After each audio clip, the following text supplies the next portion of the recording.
Hope everybody's having a great day here. Thanks very much for joining our webinar. We're very excited to have you attending here today. My name is Jay White, and I'm the AV Division Director here at Advance Technology.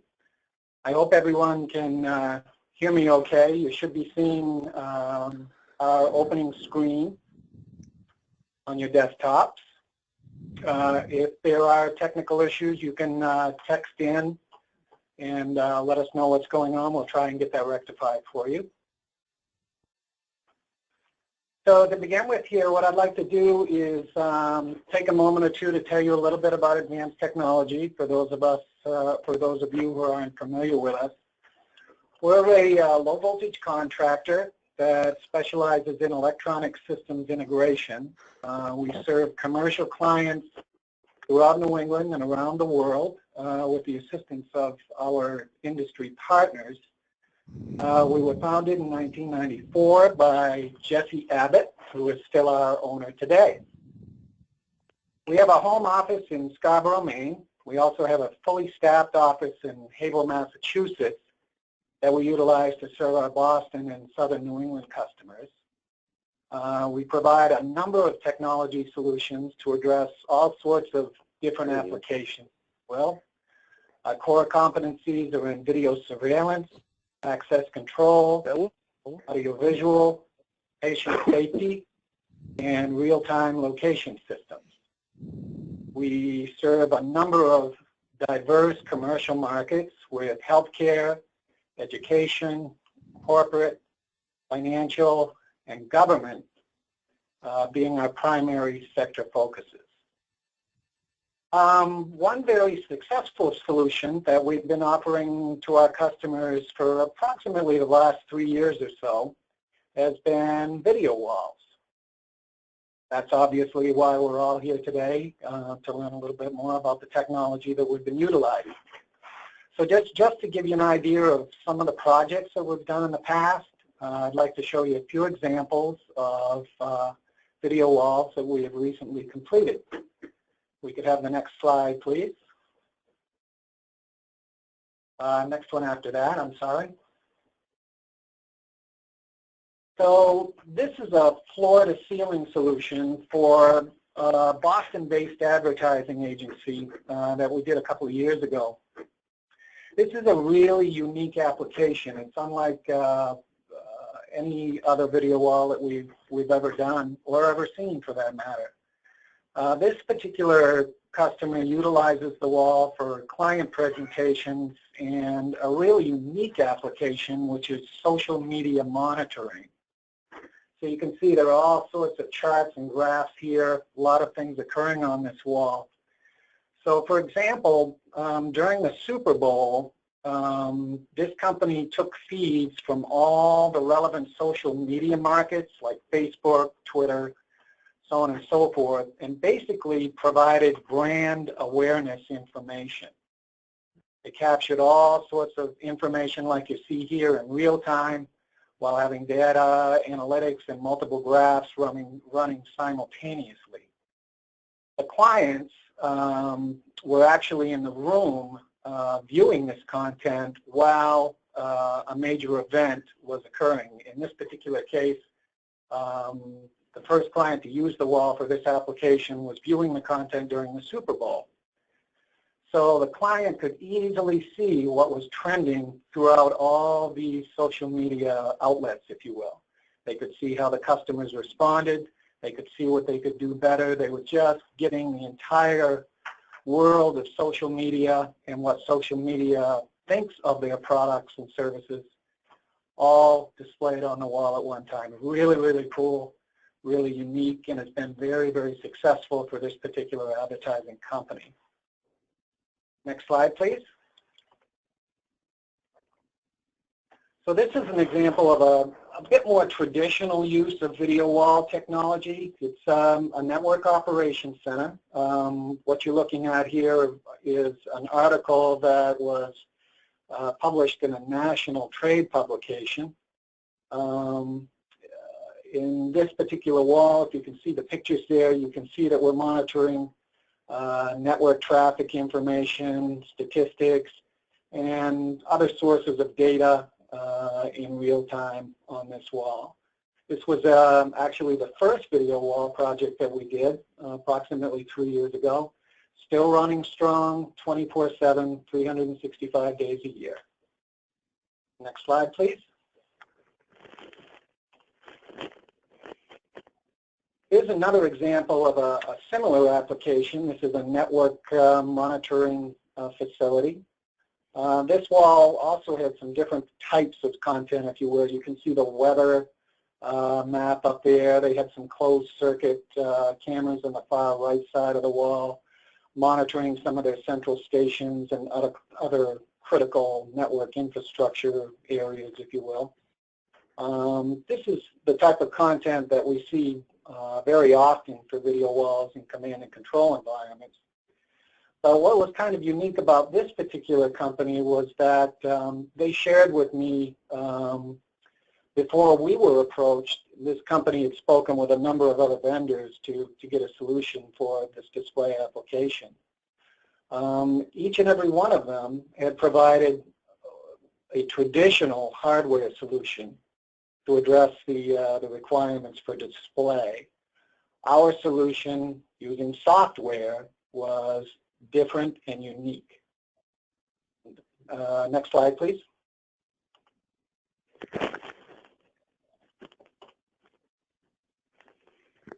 And as a result of a major factor of using the software was, as a result, we won a national award last summer for Best Mission Critical Project. This was an award we, quite honestly, we didn't expect. We're just overjoyed to receive.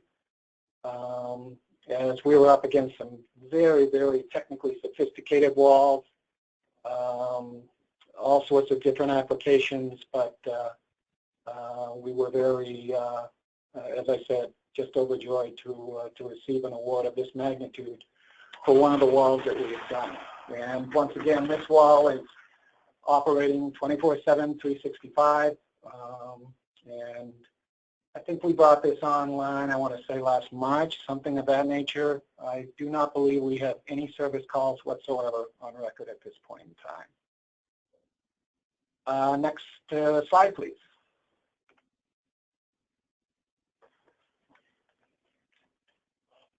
So this is just basically a sampling of the solutions we've provided in the past, but there has been a common thread that has flowed through these and quite frankly, every other video wall we have ever built. I mentioned this earlier, I'll mention it again. We're not using hardware to compose and display content on the walls. We're using Hiperwall software. And it's really this software, folks, that renders a video wall as not scary anymore. So to help us learn a little bit more about Hyperwall, we have Jeff Greenberg. Jeff is the CEO from Hyperwall, and he's going to tell us the Hyperwall story and also help us understand some best practices and best solutions for your applications. Before Jeff starts, I just want you to know we'll also have time to answer, unfortunately, only a few questions at the end of the webinar. But I want to encourage all of you to get all of your questions in, just text them in, and we will respond to each and every one of them offline. So Jeff, if you're ready to go, I'll hand the ball off to you at this point. Ready? Good afternoon, everybody. Jeff Greenberg here from Hyperwall, and gonna hop off to the next slide. Oh, I guess I need to ask for slides. So there we go. So first question to ask is, why would you want a video wall? And there are some obvious responses, but it always helps to go over them. Number one, we can do a large display area. So in this photo, we're actually seeing, this happens to be a regional electrical utility, and you can see they actually have two video walls. One of them is 10 monitors, 2 monitors high by 5 monitors wide, and the other is a 2 by 3. The the Hyperwall system is completely scalable. You can have as few or as many monitors as you want, and you can certainly do a very large display area if needed. But in addition, you could simply have a single projector zoomed out to be very large, but you'll only have the resolution of that single projector. With the video wall, we'll actually have the full resolution of all of those displays in total. So a typical 1080p monitor has about 2 million pixels. So this 10 display video wall in this photo is about 20 million pixels, and we can use all of those pixels to do extremely high resolution. In this photo, you see a map on the left that shows where all the service calls are needed or in progress throughout the territory of this utility. And if you could see this map in person, you'd see that it shows the entire region covered by the utility, and yet it shows it with enough detail that you can actually read the names of the streets. So very high resolution capability, lots of detail through video walls. In addition, there is no requirement that all the displays be in one location. Here in this photo, you'll see that there are 2 video walls. They're only a few feet apart, but in fact, they can be in different rooms or different floors throughout an entire facility. We call that distributed visualization, and what it means is when there's information that needs to go to different locations, we can deliver it anywhere you need it throughout an entire facility. And we can do that with multiple content feeds. So on this particular system, you see a map feed. In the right side towards the top, there's a bunch of security cameras. We can take weather feeds. We can take information feeds, websites, cable or satellite TV, broadcast that wherever it's needed throughout an entire facility. So that's sort of why people use them in general. Specifically, why might you want one? And we'll look at that on the next slide. The first question to ask yourself is, do you need to be able to see multiple sources of information on multiple displays? Again, as just mentioned, those displays may be in a video wall, they may be distributed throughout an entire facility, or it may be a combination. And typically, the video walls are used for the 5 types of applications listed below. And what we're going to do is take a look at some examples of each of these 5 application areas to explore how it's used for those. And then finally, we'll take a look at how simple it is to build a Hyperwall-based video wall and distributed visualization system, and hopefully convince you that video walls truly are not scary anymore. So next slide. Oh, that's just going to be the section marker. And then after that, please. All right, so command and control. And we've got a list of types of industries where video walls are used for command and control. We have 2 photos here. In the top right is a cellular phone operator. This is their network operations center, and you can see all those displays there are a Hyperwall system. You can see a room full of engineers and technicians and customer service representatives and whatever else is needed who can see information, whether it's their information or the information of their colleagues. Everybody can see everything, so everybody is more informed and can make better decisions about the management of their cellular network. The photo in the bottom right is actually the international arrivals security area of the Abu Dhabi airport in the United Arab Emirates. And in this case, they're using it strictly for surveillance. You can see that the video wall in this case consists of 10 displays, two displays high by 5 displays wide. And on each of those displays, they're showing a variety of security cameras, and this allows them to see every part of the international arrivals area from different angles to be able to detect any kind of behavior that's not appropriate and take necessary action.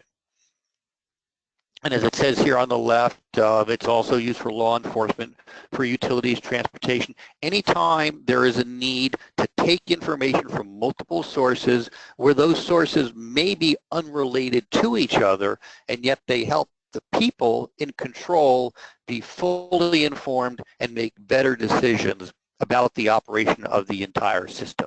If we can jump to the next slide, I got one more command and control photo. This is actually a business intelligence center. This is a company in the energy industry, and they are using this to monitor power generation from generators, wind farms, solar farms all across the country, monitor how much power they're creating, monitor the demand load of their customers, and be able to then use that to determine how much fuel they may need to purchase in terms of coal or oil for creating new energy, and whether they want to buy that on the spot market or on the futures market by looking at pricing trends for the energies. So again, the ability to see lots of information and use that to make better decisions. Okay, enough of command and control. Now we'll move on to corporate AV on the next slide.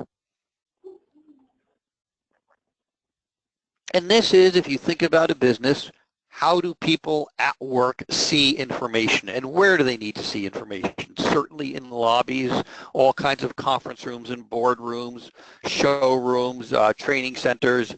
On this particular slide, we've got two photos on the right. The top one is the client briefing area of an advertising agency, and this is also near the entrance, so it's sort of the lobby of the ad agency. You can see they've got 9 displays in a 3x3 array. Across the bottom, they have 3 different Twitter feeds. One is a Twitter feed about their business, one is a Twitter feed about the advertising agency, and one is a Twitter feed about the local community. In this case, it happens to be Austin, Texas, since that's where the agency is located. The top right of the wall, they're playing a promotional video that spans 4 of the displays in a 2x2 array.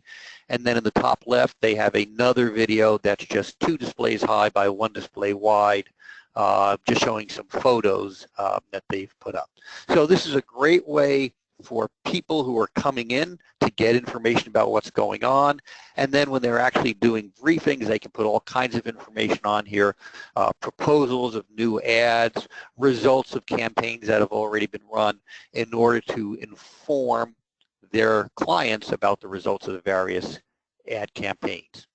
Below that, we have a photo of a large multinational law firm. This is one of their multi-purpose rooms. This is taken from way back to see the size and the beauty of the room, and yet you can see at the top of the room the key element of it is, I believe this was a 4x4 video wall using 55-inch displays, so they can present to their visitors or their assembled team members any kind of information that's needed. Finally, one more photo in the corporate AV, or one more site of corporate AV on the next slide. This is the lobby of a mining company in Western Australia, and they have put a very large video wall in there. We have 2 photos of it, one taken at night when it's dark on the left, and one taken during the day on the right. Ask you to notice in the bottom of both photos, you see a sofa, and you can use that to understand the size of these video walls. In this case, these video walls are done artistically, where there's a mix of displays in the horizontal and vertical positions. They've intentionally left some gaps there for artistic purposes, and this system is over 20 feet tall. So it's a great way to make a very positive visual impact on people coming to the facility. All right, so we've talked about command and control, we've talked about corporate AV. Now we'll move on to education on the next slide. Here we're actually seeing, in this case, 4 photos from Clemson University. Clemson actually has 5 Hyperwall systems on campus. Just couldn't fit 5 photos on the slide and make them all large enough to be useful. But they use it throughout the university for campus security, for lecture halls, in the student center, and for research support, actually, in some of the academic areas. So there's a lot of uses for video walls within the educational community. Throughout the world, we do have them in classrooms, and I'll actually show a photo of that next, but before we get to that, certainly very common in lecture halls, in student centers, in campus security operations centers, in food service areas. Many universities now have conference areas, so they can be used there. Again, the recurring theme is anytime there's a need to get information to many people, it can be used, and certainly in a university environment, there are not just many people, but many constituents. There's staff, there's faculty, there's students, there's visitors, and video walls support the needs of all those constituencies. If we move to the next slide, this is a really interesting slide. This is actually a classroom. You can see 3 of the 4 walls in this photo to see that it is just a normal sized classroom, and yet what they have done, and this is La Sierra University, by the way, a small private school, they have actually placed 13 displays in the classroom. You can see the instructor standing in front of a 3x3 wall of 9 displays. And then you see one, what we call a satellite display on the right side on the blue area of the wall. In fact, behind that, there's another one on the right, and then there are 2 additional satellite displays on the left wall. And you'll notice in front of each of those side displays, there's a small pod of students. The instructor has set this up so that each pod of students can be working on something and show what they're working to the rest of the class by displaying it on the screen above their pod. The instructor has the ability to take any of those student machines and also put them on the big video wall at the front. They've also used that to explore, to do lectures. You can see, this is actually a chemistry class, by the way, and you can see a little bit on the video wall that they're actually showing some chemical equations. They've also used this to bring in remote lecturers, where they will set up something like a Skype session and put that up on the video wall, on part of it, and then another part of the video wall, they may do a remote feed of the remote lecturer's computer, so they can actually, through Skype, see the remote lecturer, and through the Hyperwall capabilities, see the PowerPoint presentation that's occurring on the screen of that remote lecturer. And you can put that up on the main wall in the front of the class and on the satellite monitor. So the ability to take information not just from local sources, but also from remote sources, and present that to the students, as well as for the students to exchange information with each other. Okay, moving on to the next slide, we'll see a couple of examples of entertainment. 2 interesting ones here. On the bottom left, we actually have a photo from the Blue Man Group Theater in Las Vegas. At the Blue Man Group, before you actually get into the theater where the show happens, you will see a box office with, I think if I recall, 4 displays above the 4 different windows of the box office. Hyperwall manages that so they can put information about what tickets are available or show ads above each window of the box office. The entrance to the theater is off the casino of one of the large hotels on the Las Vegas Strip. Spread out throughout the casino are some kiosks where they run advertising. That is managed by Hyperwall. Above the doors, you can see in this photo, are 5, I believe these are 46-inch LCD displays where it says Blue Man Theater. All of that is controlled by the Hyperwall system.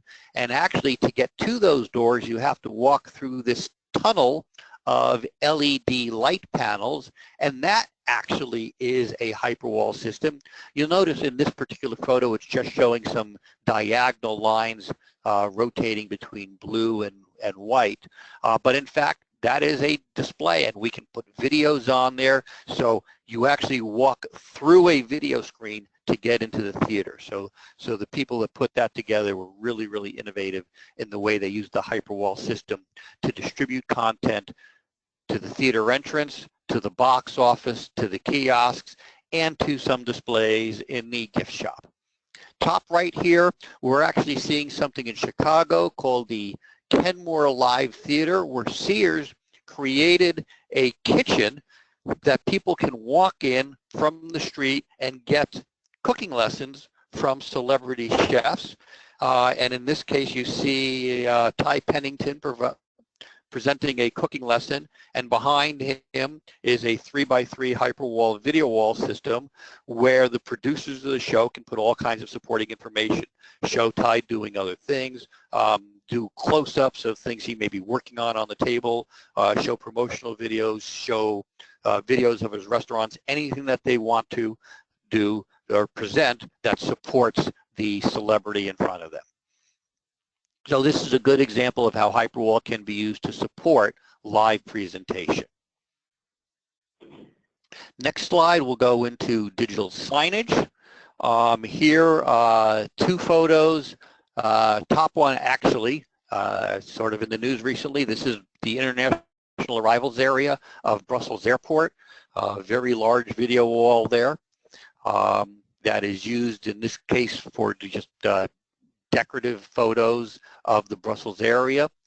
Another type of digital signage installation below that. This is actually, interestingly enough, a sushi restaurant in Nebraska, and it has a bar, and above the bar you can see a bunch of displays. Hyperwall manages all of those, very much like a sports bar where we can put different games on different TVs. In this case, they're just having two images shown on the alternating displays, a football game on the even displays, and on the odd displays, you can't tell from the photo, but they're actually showing information about today's specials.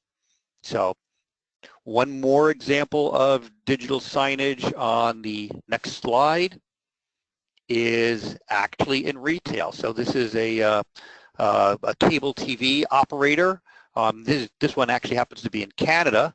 And this is one of their retail stores, and you can see they've got a little 2x3 video wall in here that can provide promotional videos, talk about today's specials, provide whatever information is needed for visitors to that retail store.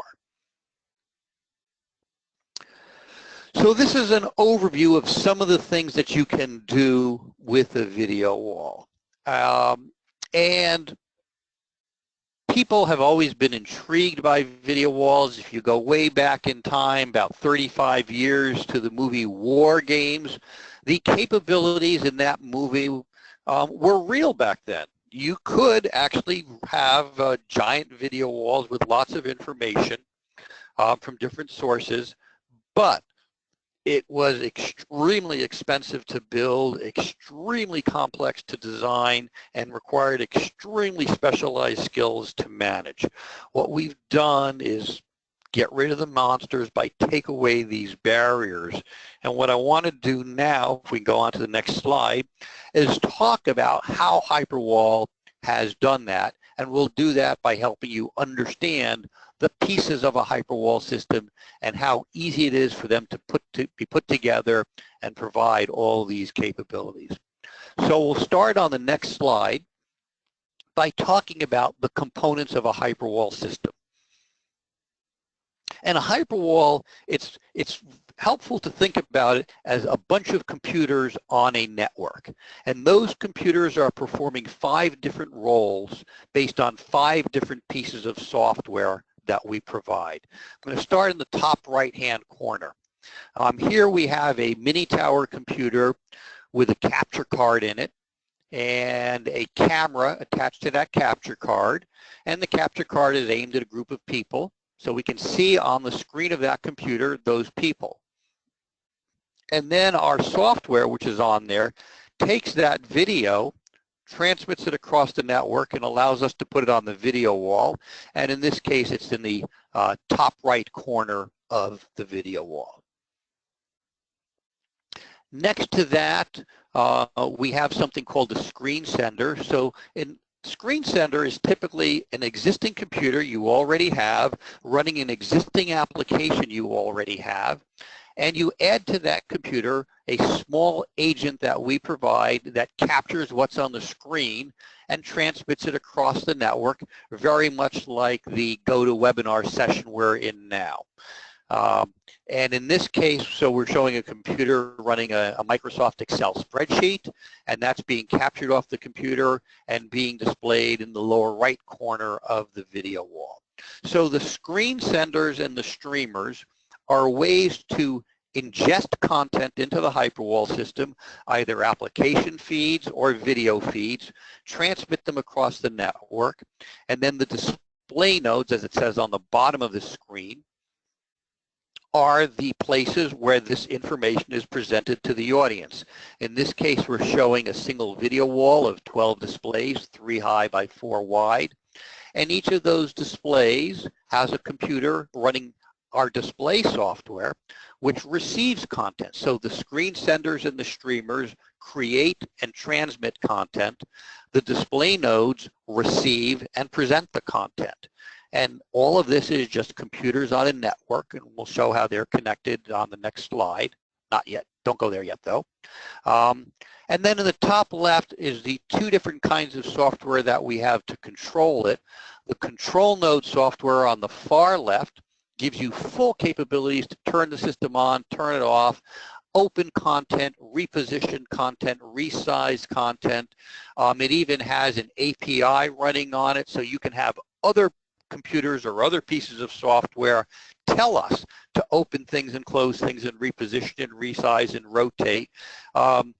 You see on the right side of that screen is a miniature view of the video wall, and it is completely live and interactive. You manipulate objects on there, and when you manipulate them there, simultaneously the same thing happens on the big video wall. And you can use that to drag objects, reposition, resize. It's pretty much like PowerPoint. Open objects, change their size, change their position, change their layers, change their rotation. In fact, anybody who can create a slide in PowerPoint can manage the layout of content on a Hyperwall system. And then next to the control node is what we call the secondary control node. This also provides the ability to manage what's being displayed, but there are some more advanced administrative capabilities which are only on the primary control node. So the primary control node is perhaps what the system administrator might use. The secondary control node is what users might use to manage the system. And you've got these computers on a network running these 5 different pieces of software, performing these 5 different functions.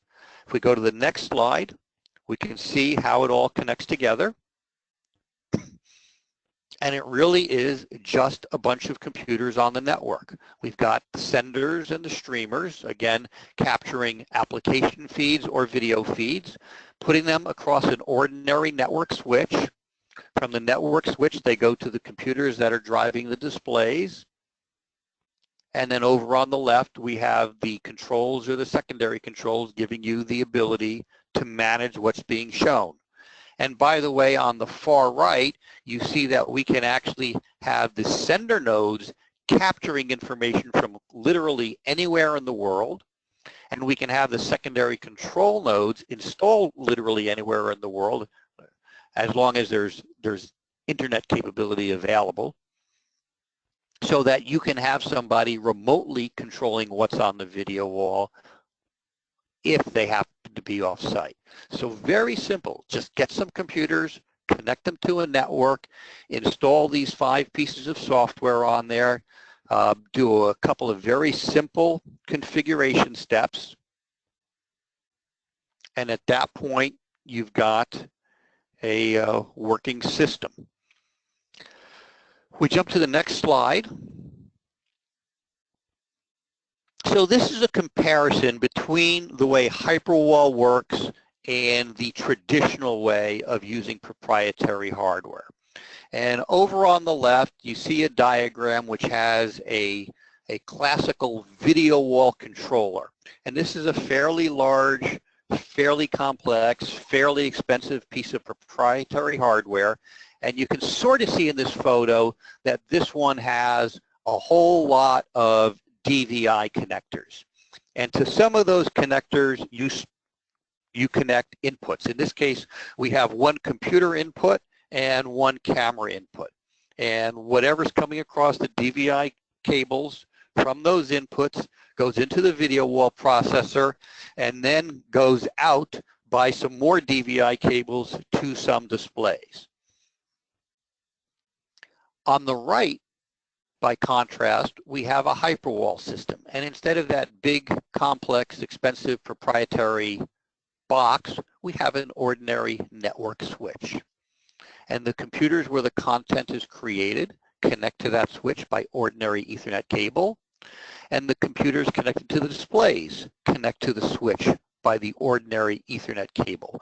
So this architecture has a bunch of inherent advantages. Number one, an ordinary Ethernet switch is a lot more affordable than the proprietary video wall processor on the left.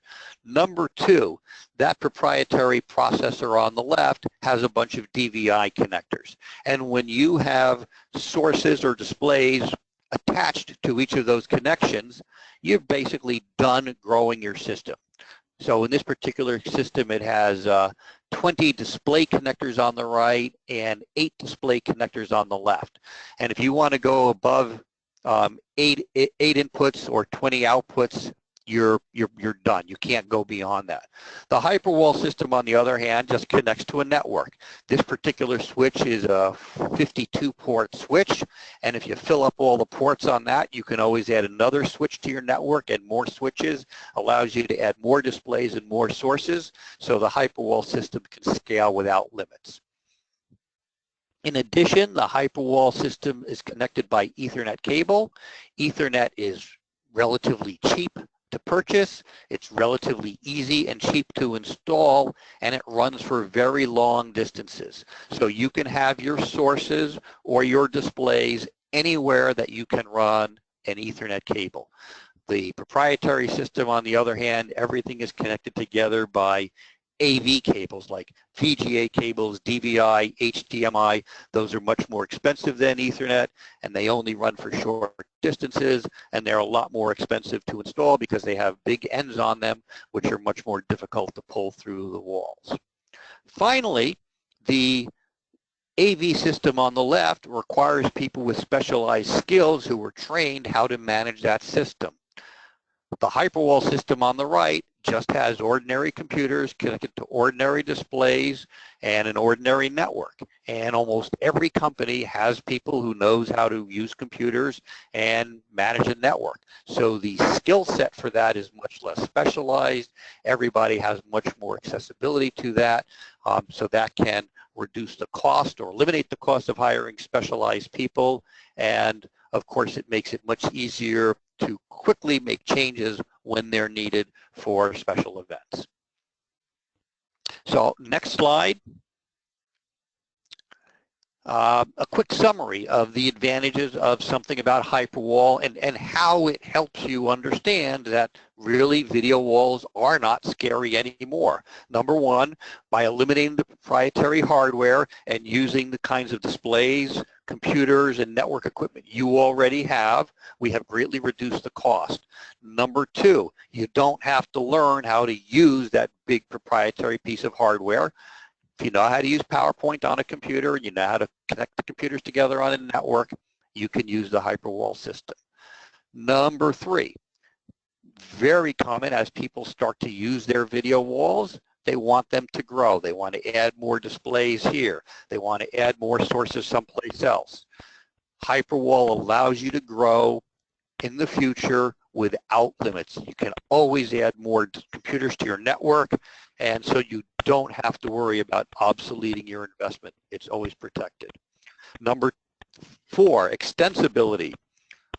Because we are Ethernet connected, you can extend it to anywhere throughout an entire room or an entire building or even an entire campus. Collect content from many locations, distribute it to many locations, and not worry about the fact that DVI cables and VGA cables are only allowed to go 2 meters or 3 meters in length unless you spend even more money using very expensive specialized extenders. Number 5, flexibility. We don't dictate what hardware you use. You choose the brands of displays, the brands of computers, the brands of network gear you use so you can stay with your corporate standards. And finally, it is very changeable. You can modify the content that's being displayed just as easily as you can change the content of a PowerPoint slide. Introduce information, remove information, emphasize information by moving it to the video wall and making it large and even changing its color to red. Change the information that's being delivered based on the needs of any given moment. Okay, next slide, please. Oh, that's it. All right. So that's the end of the presentation. We were supposed to go till 11:40. Well, 11:45 for me, 2:45 for you guys. So it looks like we're on schedule, and we'll be able to start responding to questions. All right. Thanks very much, Jeff. That was really great stuff. We have a number of questions here. We do have a little bit of extra time, so we'll get started with the first one here. Is there a way to integrate emergency communications and mass notification to the visualization systems, Jeff? Yeah, so you could have, as I mentioned, our sender software is an agent that you install on an existing computer running an existing application, and if it happened to be a mass notification system, then so be it. You run that application on the computer, and then we'll take a copy of what's on the screen of that computer and put it up on the video wall.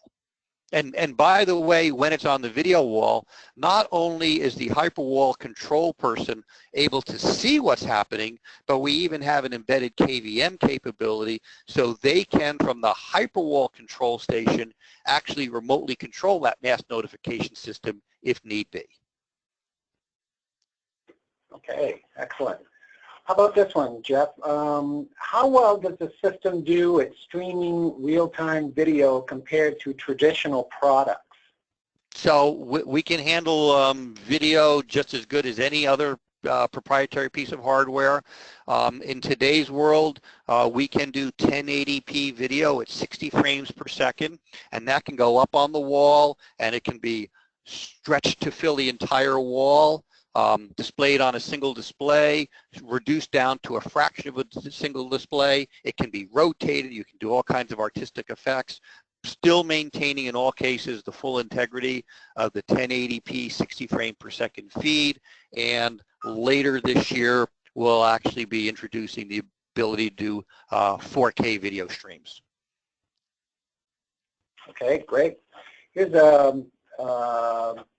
an interesting one. Are these touchscreen capable, Jeff? So the video wall itself is not touchscreen because typically you don't want people touching the large video walls. The control stations, the senders, all of those can be and frequently are touchscreen, and those are the places where you actually typically have people interacting with the system. If you do want touch control of the wall itself, we do have many customers who might place something like a tablet computer right next to the video wall. People can come up to the tablet and use touch on that to interact with the wall, and by touching things on the tablet, control what's being displayed on the video wall. Okay. Excellent. Another one here. Here's one from an educator. How can we educators better leverage the power of visualization systems? And what are some new applications that you've seen out there? Well, so as I mentioned, La Sierra University has actually used this to do remote guest lecturers where the lecturer can be, in this case, as I recall, I actually saw a video of a guest lecturer in Texas speaking to a class in California. And there were two feeds coming across. One was a Skype video of the lecturer, and the other was our screen sender capturing their computer where they were running a PowerPoint presentation. And so the students could see the video and the presentation simultaneously. And in fact, if you ever wanted to do a panel session, we could actually have multiple guest lecturers in multiple locations, and we could see videos of each of them and screen captures from each of them so that we could actually do a live panel without anybody having to travel anywhere. Of course, it can also be used to do a group web browsing session. The instructors can certainly present PowerPoint presentations or any other kind of presentation materials, go through on-screen textbooks. Basically, it gives you the ability to get information from anywhere, whether it's pre-recorded or live, and combine all that into one integrated view for presentation to the students. And in the case of La Sierra, much of the information actually comes from the students themselves, where each student can bring their laptop into the classroom and through the Wi-Fi network take what's on their screen and put it up on the video wall for the other students to see. So each student can present to the class right from their individual seats. Awesome, awesome. Sort of another educational question here. I guess it could be corporate as well.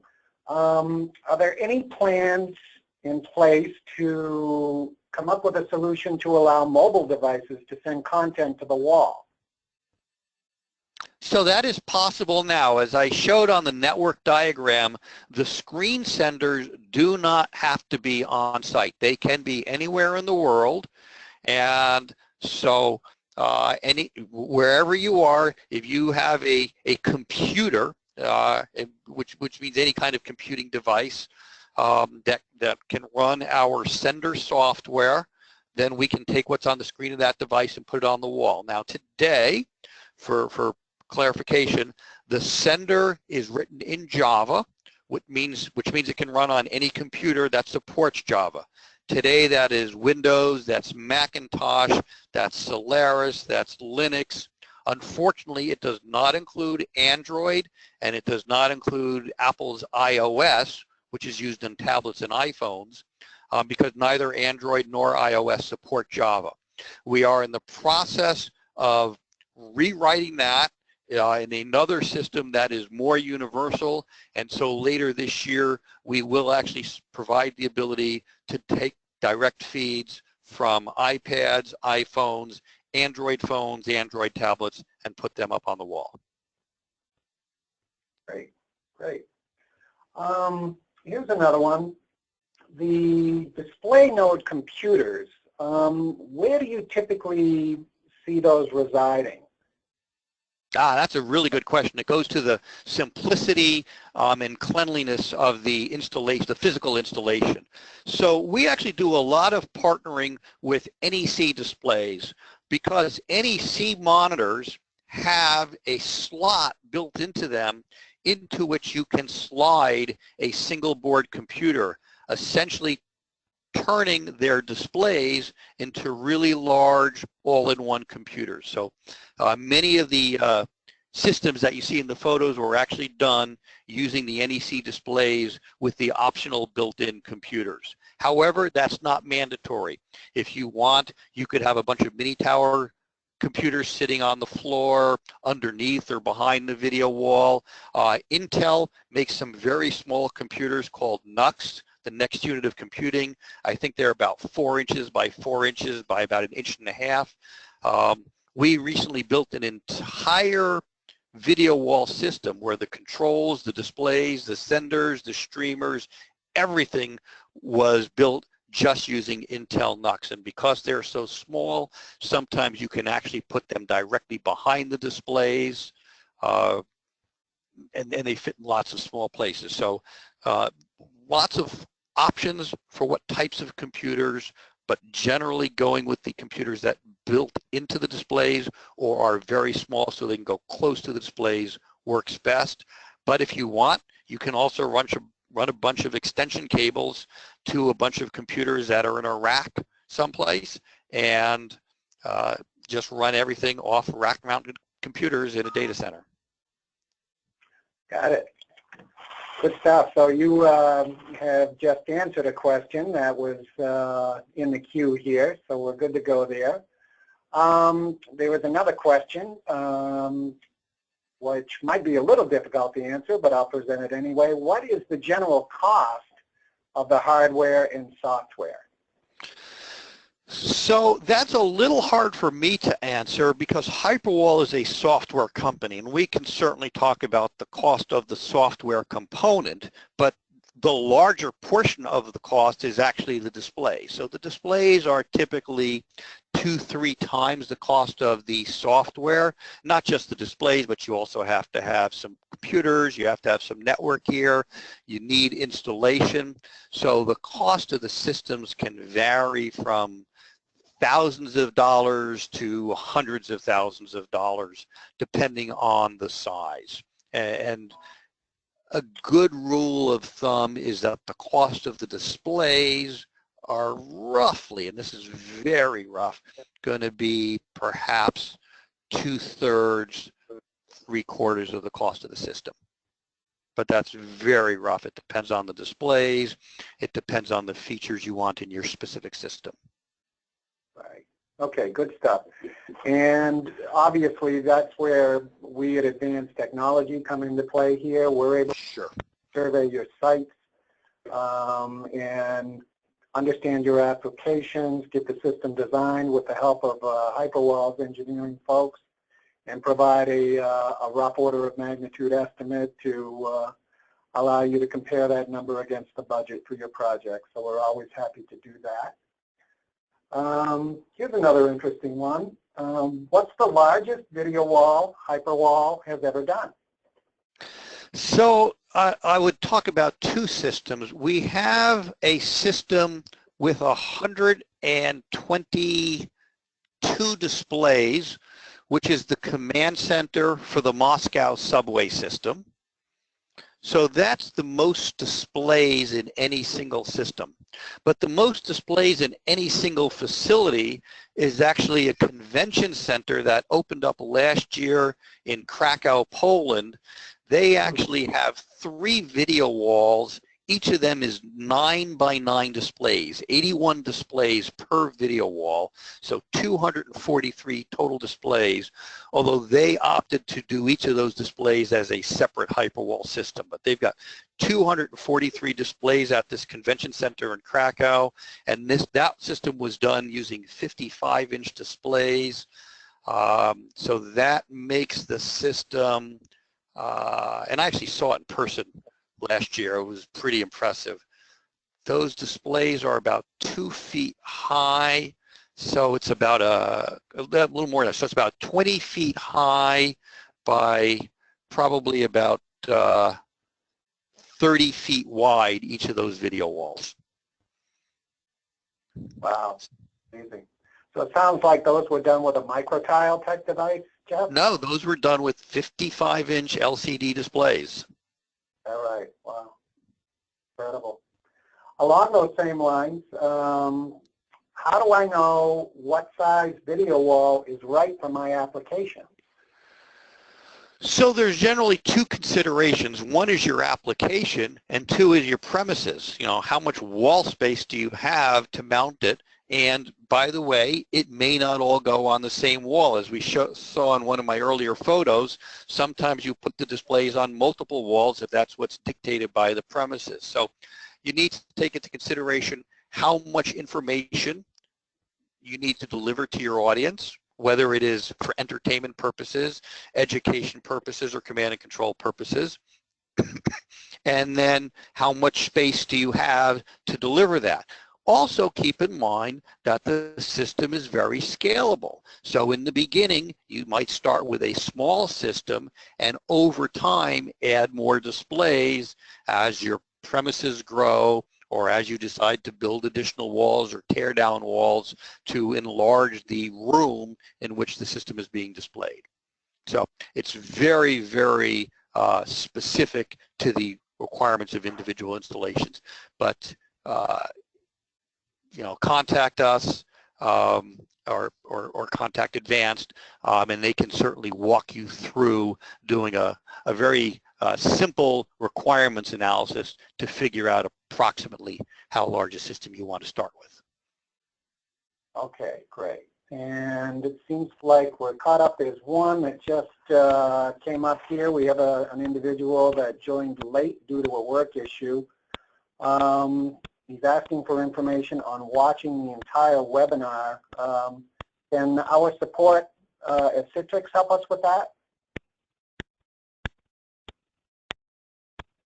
No, evidently they're not on the call anymore. So I will get you that information, and I will forward it to each and every one of you, actually. We've got you on the mailing list here. And we have recorded this presentation, so I will just make that information available to you so you can review the content that we've discussed here at your leisure, or anytime when the need may arise for you to dig deeper into Hyperwall technology. So. Okay, I see one last question that just came in about specific network switch. In general, you should be able to use any managed layer 2 switch. It should be gigabit, it should be non-blocking, and it must support full IGMP capabilities, but those are all things that you would find in any modern business class gigabit switch. Certainly you can contact Advanced or Hyperwall for specifics, but a variety of switches are possible. Okay, awesome. All right, so this wraps our presentation for today, folks. In closing, I'd like to encourage you to reach out to me if you would like to receive further information, if you're interested in discussing a project or just ideas or concepts you may have for Hyperwall solutions, for display solutions in general. We would love to assist at any time. And I guess once again, I'd like to thank you all very much for attending this webinar. It's the first one we've done. I think it went very, very well. I'd like to thank the folks at Hyperwall for helping out here. And we really appreciate your time and interest. So I hope you enjoy the rest of your day, and stay tuned. I think as a result of the success of this webinar, we had a fairly large number of attendees. We will definitely be doing this again on other technical topics that are of relevance to each and every one of you in one way or another. So thanks again. Jay? Yes. Did you notice that there's a question that says contact info on screen? Do we have any contact info that they can take a look at for you guys? We could go back to the first slide, I believe.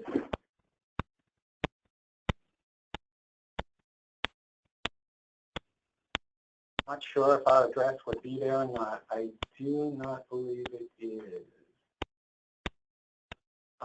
So the answer to that question is no. However, I'll be sending out a thank you for attending note here, most probably tomorrow. So that will have my contact information in it. Oh, we've got if you could put that window up, I'll type that right in. Never did it. So it's not there. So I will send that thank you note. That will have my contact information, and you'll be able to reach us directly through that information. Okay, so thanks once again, everyone. Hope to talk to you again soon.